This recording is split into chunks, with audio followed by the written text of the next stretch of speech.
¿Le ha pasado que desea leer un libro y la sinopsis o una reseña del mismo no bastan para decidirse? A mí me pasa constantemente, y por ello decidí comenzar este canal. En este canal no leo obras completas.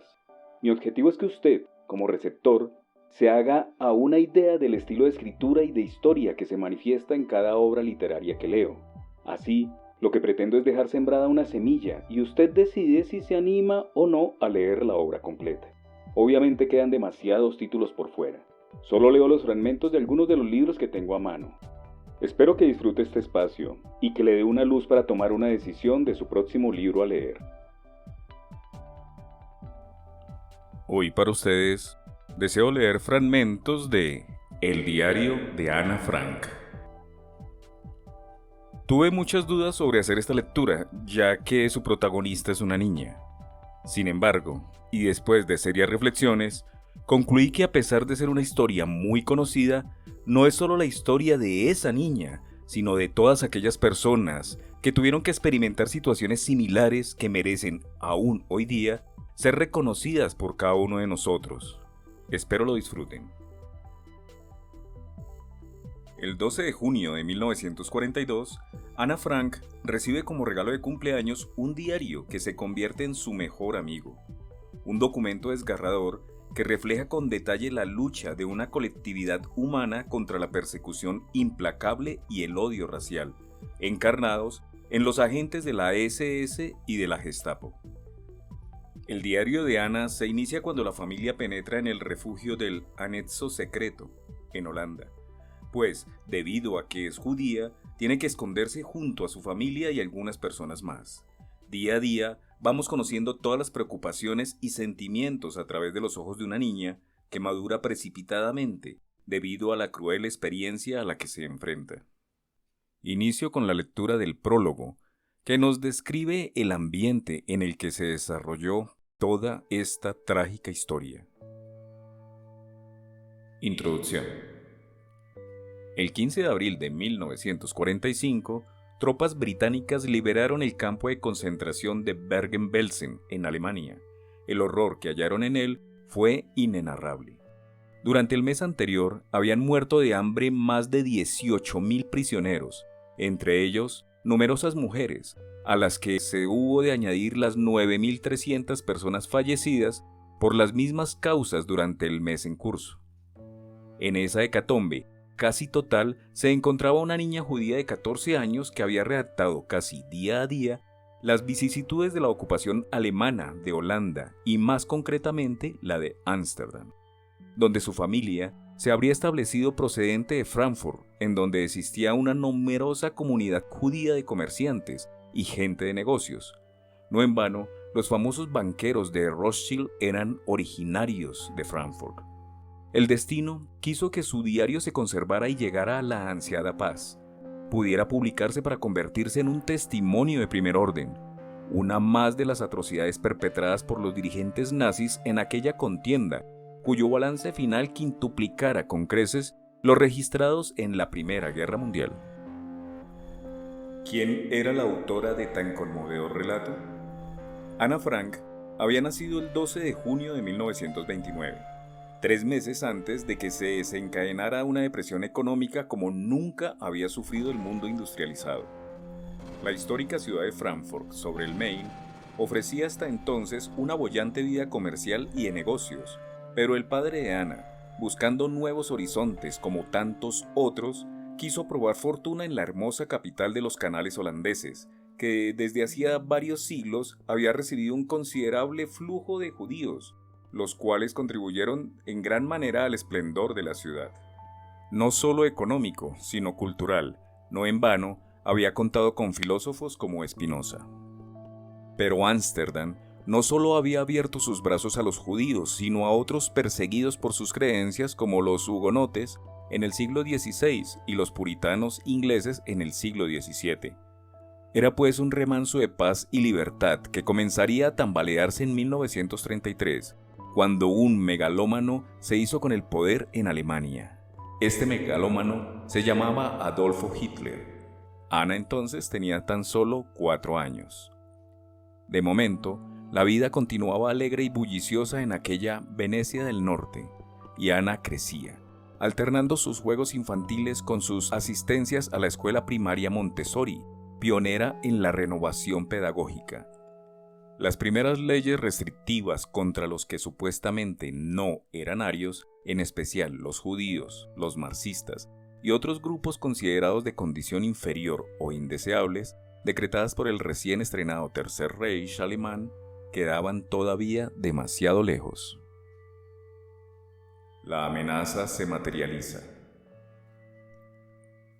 Durante la Primera Guerra Mundial, Holanda con España, Suiza y los países escandinavos consiguieron mantenerse neutrales e incluso Holanda concedió asilo al Kaiser Guillermo II, al final del conflicto sin mayores contratiempos. En vísperas de la Segunda Conflagración Mundial, los holandeses creían que sucedería lo mismo. Pero las circunstancias del nuevo enfrentamiento resultaron muy diferentes, pues ambos bandos tendieron a la guerra total y ocuparon países neutrales cuando lo precisaron sus necesidades estratégicas. Las aguas holandesas fueron minadas por la aviación germana, produciendo numerosas bajas entre los buques neerlandeses, preludio de la invasión del país por el Tercer Reich de forma fulminante, con lanzamiento de paracaidistas al sur de Rotterdam en las cercanías de La Haya. Era el 10 de mayo de 1940. Completada la ocupación, de momento se impuso la tolerancia mutua entre holandeses y germanos. Arthur Seyss-Inquart fue nombrado comisario del Reich para los Países Bajos, cargo que ostentará hasta el final y le llevará a morir ahorcado en Nuremberg. Pero los patriotas holandeses no pudieron permanecer inactivos durante mucho tiempo y se constituyeron las primeras células de resistencia entre los medios universitarios. El fatal deslizamiento hacia los enfrentamientos sangrientos tuvo lugar a principios de 1941. El 11 de febrero, un activista pro-nazi resultó mortalmente herido. La reacción de la prensa colaboracionista fue terrible. Los judíos han matado a uno de los nuestros, mostrando su auténtico rostro. Las redadas, una vez iniciadas, ya no se interrumpirían y pronto comenzarían las deportaciones sistemáticas hacia los campos de exterminio. Otto Frank, padre de Ana, previendo las fatales consecuencias, puso todo su empeño en garantizar la seguridad de los suyos y a tal fin habilitó junto a su oficina un anexo secreto que pronto iba a hacerse famoso y en el que se refugiaron también la familia Van Damme y un tal señor Dussel. Ana había sido obligada a cursar la segunda enseñanza en una secundaria judía junto con su hermana Margot, unos 2 años mayor que ella y a la que quiso hasta su muerte con toda el alma. Los judíos habían sido obligados a llevar una estrella amarilla y a ceder sus bicicletas. Se les prohibió subir a un tranvía, así como conducir un coche. Tenían que realizar sus compras en establecimientos ex profeso exclusivamente para judíos y en un tiempo máximo de 2 horas por la tarde. No podían salir después de las 8 de la noche, participar en los deportes públicos, entrar en instalaciones deportivas como piscinas, canchas de tenis y de hockey, relacionarse con cristianos, etc. Ana fue anotando prolijamente detalle a detalle el duro acontecer que se había fraguado sobre ella, ajena a la importancia que en un futuro iba a tener su diario, con un estilo intimista que resumaba las más tiernas sensaciones de una muchacha propia de su edad, pero con una entereza impropia de ella. El acontecer bélico. Mientras tanto, la guerra continuaba, pero en 1942 comenzó a cambiar de signo. Los alemanes dominaban Europa desde el Canal de la Mancha hasta las estepas rusas y desde el Ártico hasta el norte de África. Pero los rusos les habían detenido en Stalingrado y en África los aliados les obligaban poco a poco a retirarse. En el frente oriental, los rusos se lanzaron al contraataque y en África los germanos y sus aliados italianos terminaron siendo expulsados. Sicilia fue invadida y el imparable avance aliado por la península itálica provocó la caída de Mussolini, pero en los campos de exterminio no cesaron de funcionar. Auschwitz, Birkenau, Treblinka en Polonia, Dachau, Buchenwald, Neuengamme, Belsen en Alemania, Mauthausen en Austria.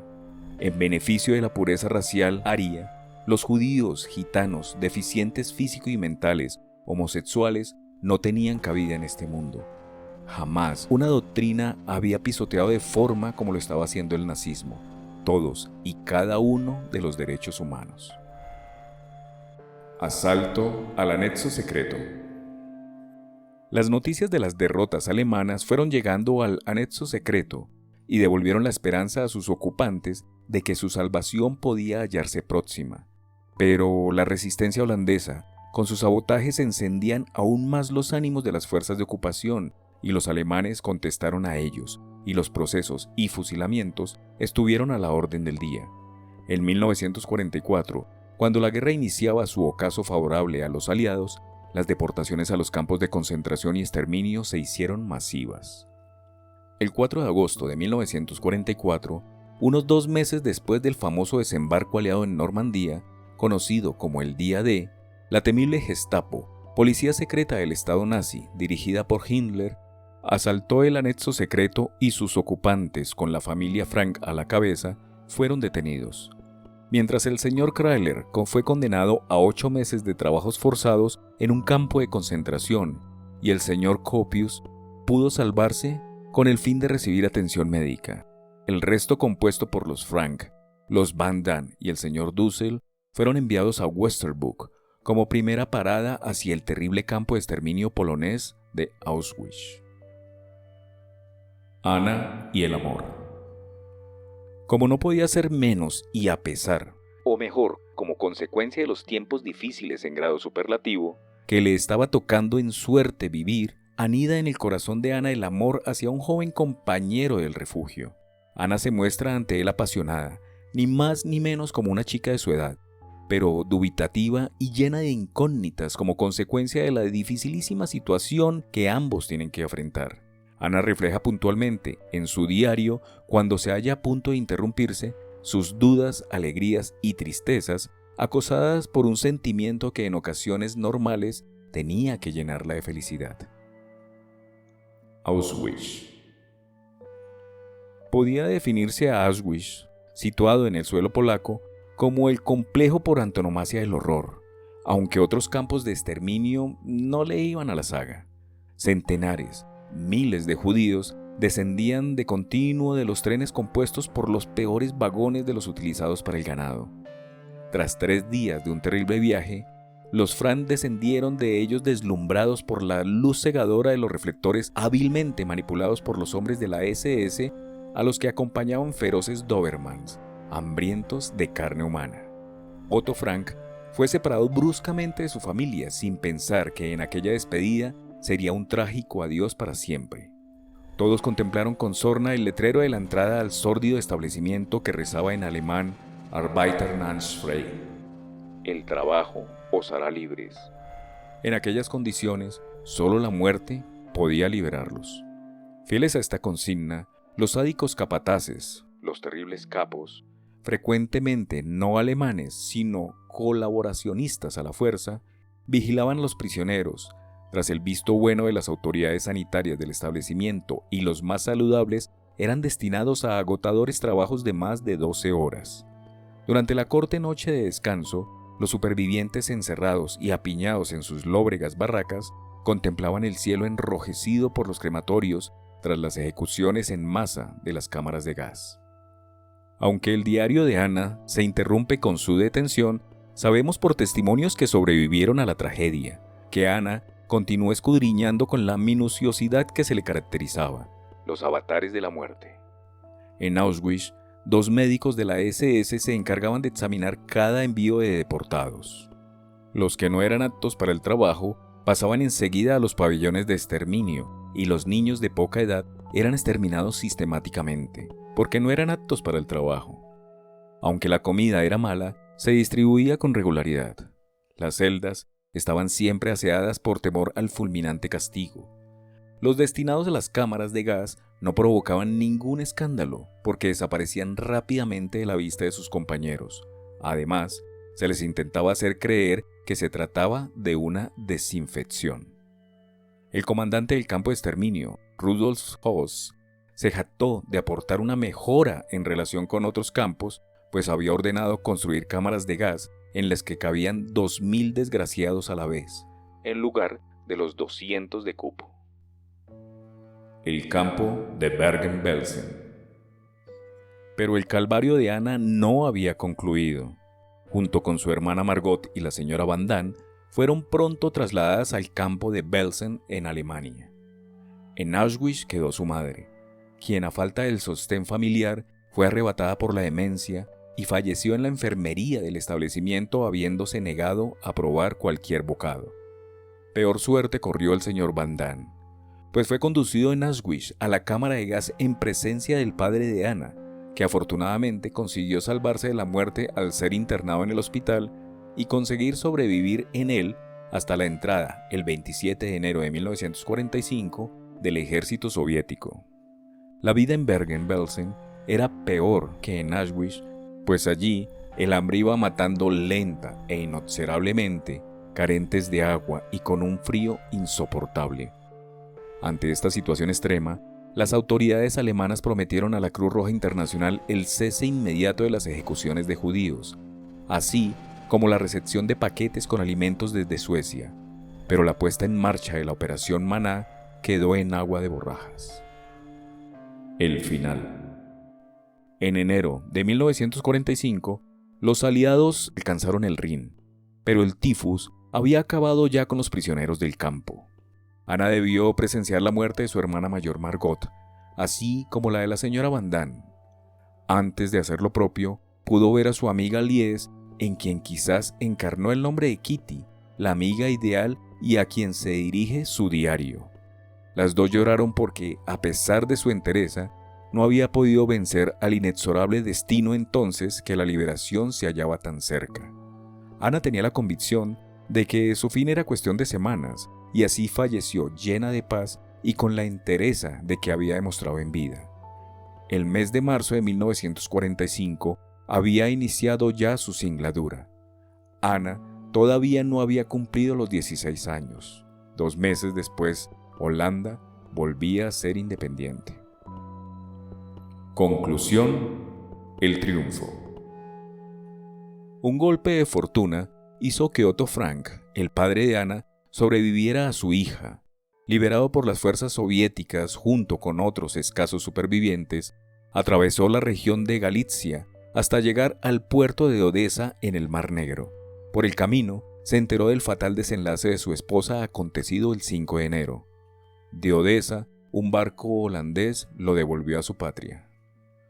Tuvo la suerte de que 2 jóvenes compañeras de la reclusión de Ámsterdam, Miep y Ellie, pudieran conservar el diario de Ana, junto con otros papeles y dibujos que había podido salvaguardar de la Gestapo escondidos en el lavado. Conocedor del triste final de sus hijas, Otto Frank hizo circular en copias el diario entre aquellos conocidos hasta que llegó a una editorial que lo publicó a bombo y platillo. El éxito fue extraordinario y pronto fue vertido a varios idiomas.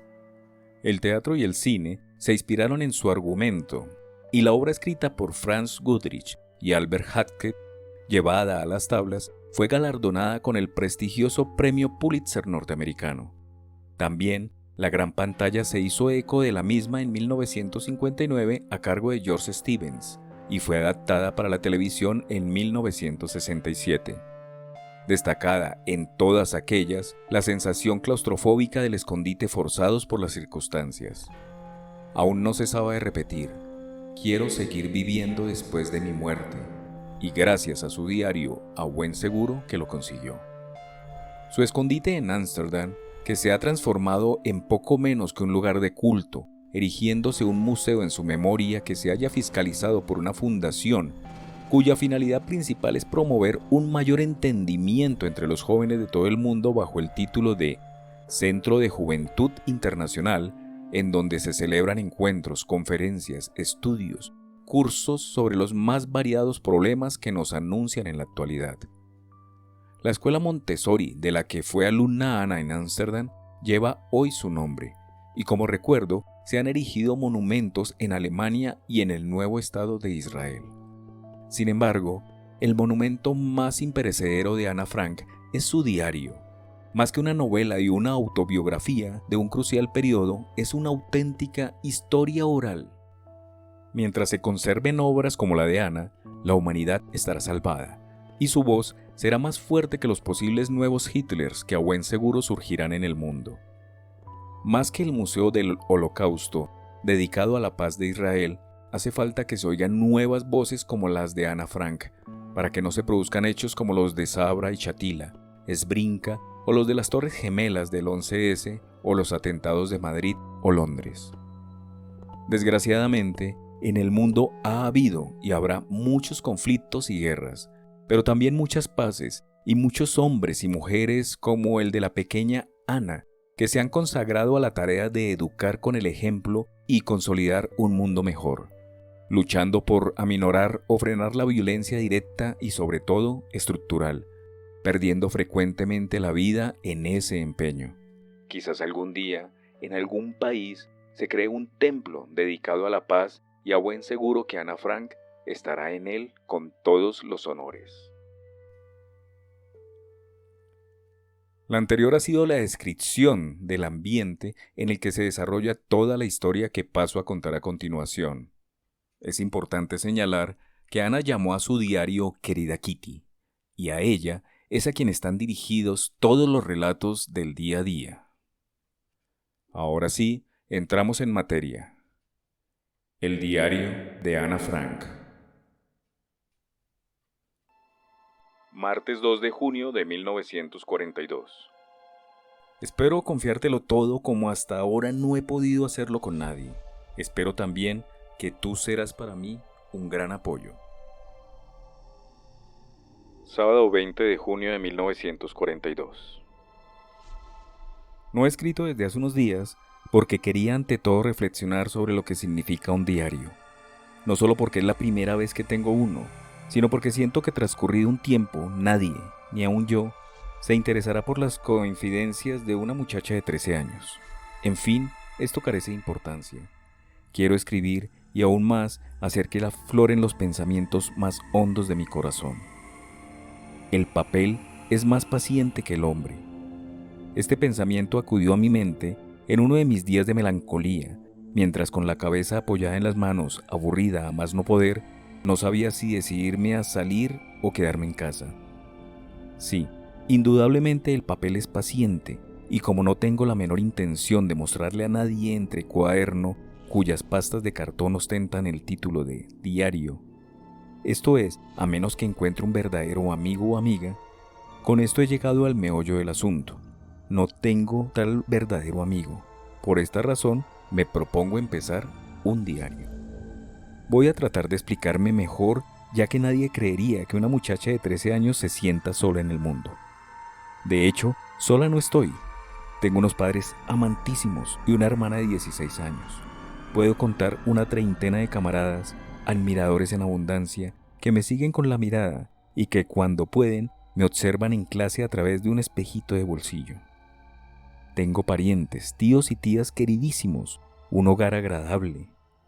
No, aparentemente no me hace falta nada, pero con mis amigos solo puedo divertirme, los chistes de siempre. Parece que no pudiera de veras haber un verdadero acercamiento. Este es mi problema. Tal vez me falte confianza, pero en fin, me encuentro ante los hechos sin que pueda de ninguna manera cambiarlos. De ahí este diario. No quiero limitarme a llenar el diario de acontecimientos triviales como lo hace la mayoría de las personas. Quiero realzar la imagen de amiga ideal que tanto he esperado. Mi amiga, pues, será este diario y le llamaré Kitty. Naturalmente, no puedo empezar mis cartas a Kitty sin antes esbozar brevemente la historia de mi vida. Mi padre tenía 36 años cuando se casó con mi madre, que tenía 25. Mi hermana Margot nació en 1926 en Frankfurt del Main y yo el 12 de junio de 1929. Siendo judíos, emigramos a Holanda en 1933, donde mi padre fue designado gerente general de la compañía Travis NB, firma asociada con la compañía Kohl.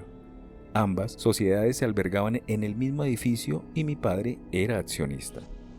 Sin embargo, nuestra vida no transcurría sin emociones, ya que el resto de nuestra familia sufría bajo el impacto de las medidas hitlerianas contra los judíos.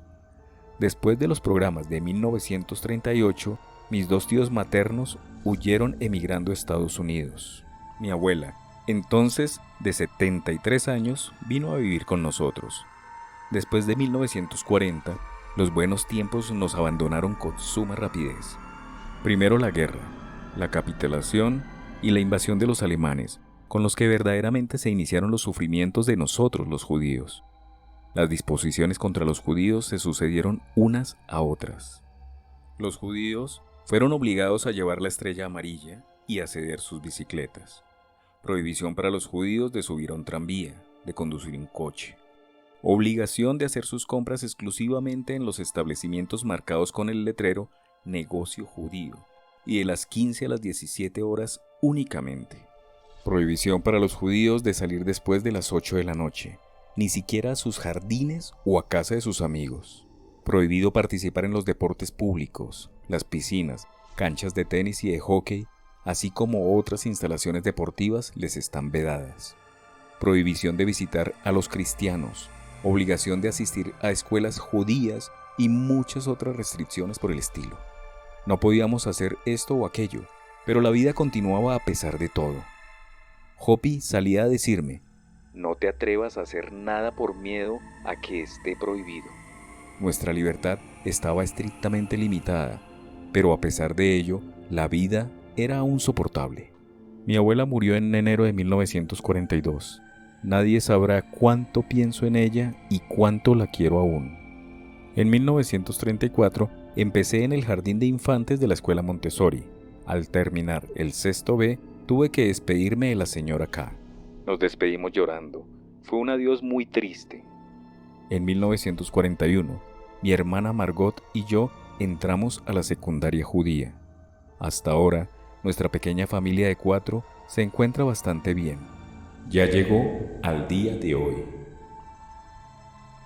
Miércoles 24 de junio de 1942. Querida Kitty, hace un calor asfixiante. Estamos a punto de derretirnos. Pensar que con este calor debo ir a pie a todos lados. Empiezo a comprender lo maravilloso de un tranvía, pero a nosotros los judíos ese placer ya nos está vedado.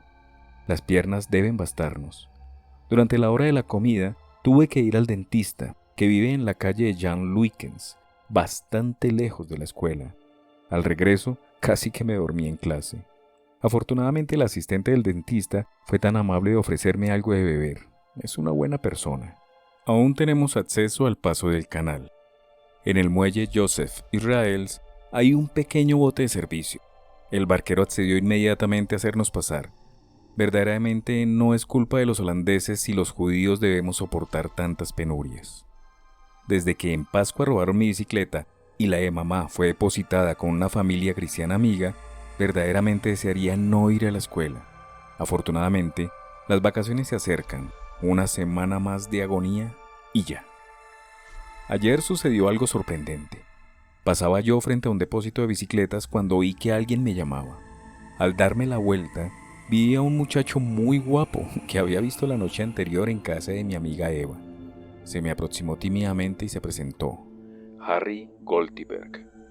Quedé ligeramente sorprendida, incapaz de comprender bien lo que quería. No tuve que esperar mucho. Me preguntó si le permitía acompañarme a la escuela. Si lleva usted el mismo camino, de acuerdo. Le respondí y nos pusimos en marcha. Harry tiene 16 años y su conversación es muy variada y divertida. Esta mañana me esperó nuevamente y me imagino que continuará haciéndolo. Tuya, Ana. Miércoles 8 de julio de 1942. Querida Kitty, me parece que entre el domingo por la mañana y hoy han pasado muchos años. ¿Cuántas cosas han ocurrido? Como si el mundo entero se hubiera vuelto al revés de repente. Sin embargo, ya ves bien, Kitty, todavía estoy viva. Y como dice papá, eso es lo principal. Sí, en efecto, vivo todavía, pero no me preguntes dónde ni cómo. Tú no entenderías una palabra, ¿verdad? Por eso empezaré contándote lo que sucedió el domingo por la tarde. A las 3, Harry acababa de irse para volver más tarde. Llamaron a nuestra puerta. Yo no lo oí porque estaba leyendo en la terraza, perezosamente reclinada al sol en una mecedora. De pronto, Margot apareció por la puerta de la cocina, visiblemente turbada. Papá recibió un citatorio de la SS. Mamá acababa de salir para ir a buscar al señor Van Damme. Van Damme es un colega de papá y amigo nuestro. Yo estaba aterrada. Todo el mundo sabe lo que significa un citatorio. Vi surgir ante mí los campos de concentración y las celdas solitarias. ¿Íbamos a permitir que papá sufriera esta condena? Naturalmente que no irá, dijo Margot, mientras ambas esperábamos el regreso de mamá. Mamá fue a casa de los Van Damme para ver si podíamos habitar nuestro escondite desde mañana mismo. Los Van Damme se ocultarían allí con nosotros. Seremos 7. Silencio. Ya no podíamos pronunciar palabra, pensando en papá que estaba sin sospechar nada. Había ido a visitar a unos ancianos al hospicio judío. La espera, el suspenso, el calor nos sobrecogieron y enmudecimos. De repente llamaron. «Es Harry», dije yo. «No abras», dijo Margot reteniéndome. Pero no fue preciso. Oímos a mamá y al señor Van Damme que hablaban con Harry antes de entrar y que luego cerraban la puerta detrás de ellos. A cada llamada del timbre, Margot y yo bajábamos muy sigilosamente para ver si era papá, sin abrir la puerta a nadie más. Van Damme quería hablar a solas con mamá, por eso Margot y yo tuvimos que dejar la habitación. En nuestra alcoba, Margot me confesó que el citatorio no era para papá, sino para ella misma. Aterrada, empecé a llorar. Margot tiene 16 años. Quieren, pues, llevarse a muchachas de su edad. Afortunadamente, como ha dicho mamá, no irá. Al hablarme de nuestro escondite, papá sin duda aludía a esta eventualidad. ¿Escondernos? ¿Dónde nos esconderíamos? ¿En la ciudad? ¿En el campo? ¿En una casa? ¿En una choza? ¿Cuándo? ¿Cómo? ¿Dónde?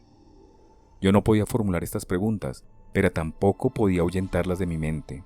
Margot y yo nos pusimos a empacar lo estrictamente necesario en nuestras mochilas. Empecé por meter este diario. Enseguida mis rizadores, mis pañuelos, mis libros de clase, mis peines, viejas cartas. Estaba obsesionada por la idea de nuestro escondite y empaqué las cosas más inconcebibles. No lo lamento, porque me interesan más los recuerdos que los vestidos. Por fin a las 5, papá regresó. Telefoneamos al señor Copius para preguntarle si podía venir a casa esa misma noche. Van Damme salió en busca de Miet. Desde 1933, Miet ha trabajado en las oficinas de papá y es nuestra gran amiga, lo mismo que Hen, su flamante esposo.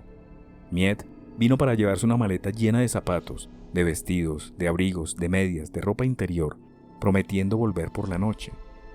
Luego el silencio descendió sobre nuestra casa. Ninguno de nosotros tenía ganas de comer, hacía calor y todo parecía extraño. La sala grande del primer piso había sido alquilada a un tal señor Goldsmith, hombre divorciado que pasaba de los 30, que al parecer no tenía nada que hacer esa noche, porque no logramos librarnos de él, sin parecer groseros, antes de las 10. Miet y Hen Van Satten llegaron a las 11 para desaparecer media hora después con la maleta de Miet y con los profundos bolsillos de Hen completamente llenos de medias, zapatos, libros y ropa interior. Yo estaba extenuada, y aunque sabía que era la última noche que iba a pasar en mi cama, me dormí inmediatamente. A las 5:30 de la mañana siguiente, mamá me despertó. Por suerte, hacía menos calor que el domingo. Todo el día cayó una lluvia tibia y pertinaz. Estábamos vestidos como para una expedición al Polo Norte, para llevarnos todas las ropas posibles. Ningún judío, en estas circunstancias, hubiera soñado en salir de su casa con una maleta llena. Yo llevaba puestos 2 chalecos, 3 calzones, un vestido, encima una falda, una chaqueta, un abrigo de verano, 2 pares de medias, zapatos de cintas, una boina, una bufanda y otras cosas más. Me ahogaba aún antes de partir, pero nadie se preocupaba por eso.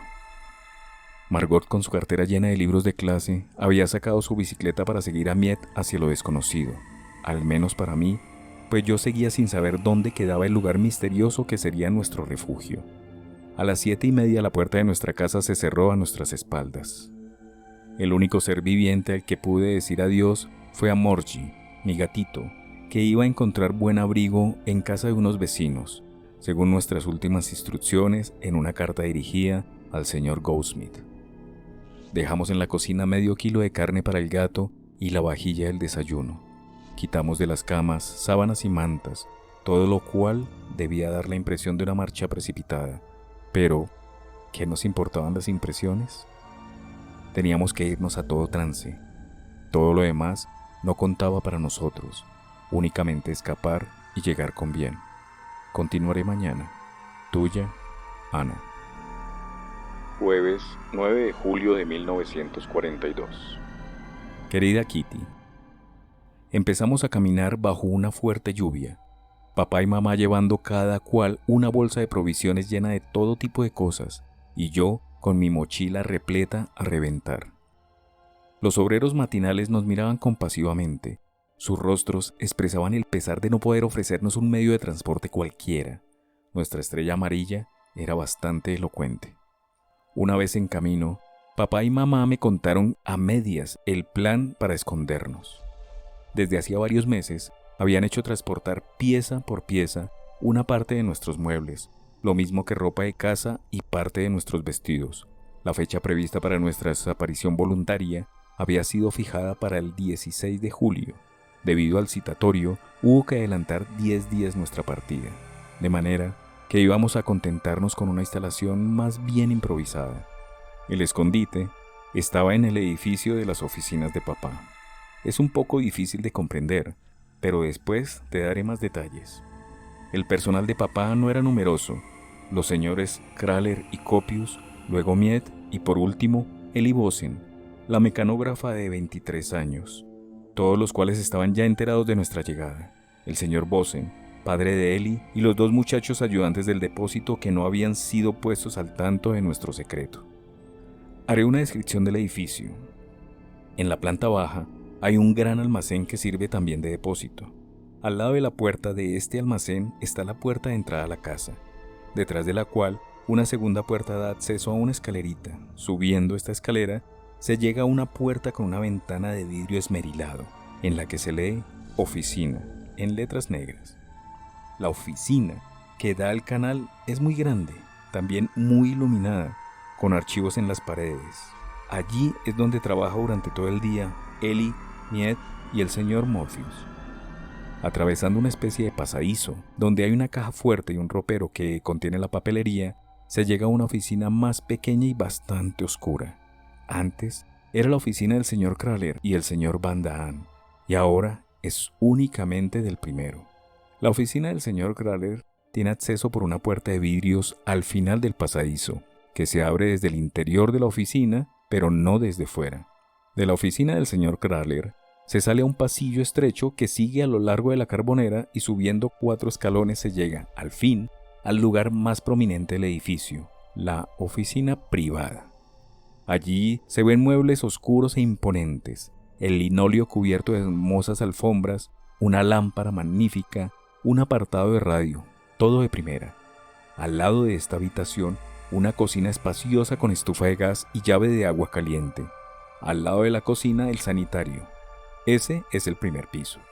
Una escalera de madera conduce al pasillo del segundo piso. Allí se ve una puerta a la derecha y una a la izquierda. La de la izquierda lleva a una bodega situada al frente de la casa y a los desvanes.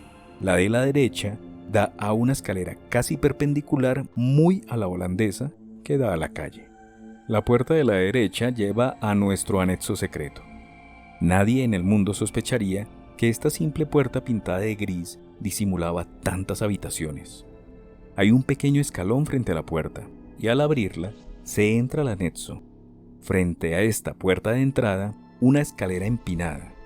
A la izquierda, un pequeño corredor lleva a una habitación que se ha transformado en sala y recámara de la familia.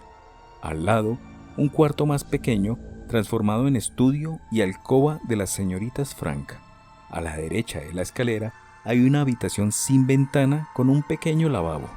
Hay también un pequeño reducto donde se ha instalado el sanitario, comunicado por una puerta con nuestro dormitorio. Al subir la siguiente escalera, uno se sorprende de encontrar una habitación tan amplia y tan llena de luz en una casa tan vieja. Esta gran habitación está equipada con una estufa de gas y un fregadero, gracias a que antes servía de laboratorio. En adelante será el dormitorio de los esposos Van Daan, así como cocina, sala, comedor, estudio o taller general. Un cuartito pegado al corredor servirá de alcoba para Peter Van Daan. Hay un desván exactamente como en el piso de abajo. Eso es todo. Te acabo de mostrar toda la belleza de nuestro anexo. Tuya, Ana. Con esto culmino la primera parte de esta lectura, cuando Ana y su familia ya están instalados en el anexo secreto.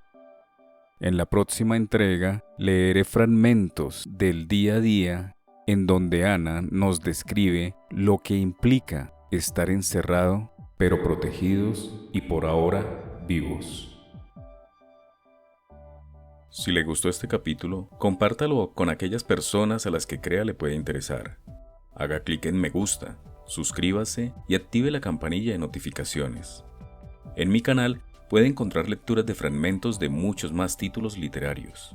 También puede encontrarme en Spotify y Amazon, en el podcast Fragmentos, Lecturas para Escuchar. Mi nombre es Alberto y mi placer es leer para usted.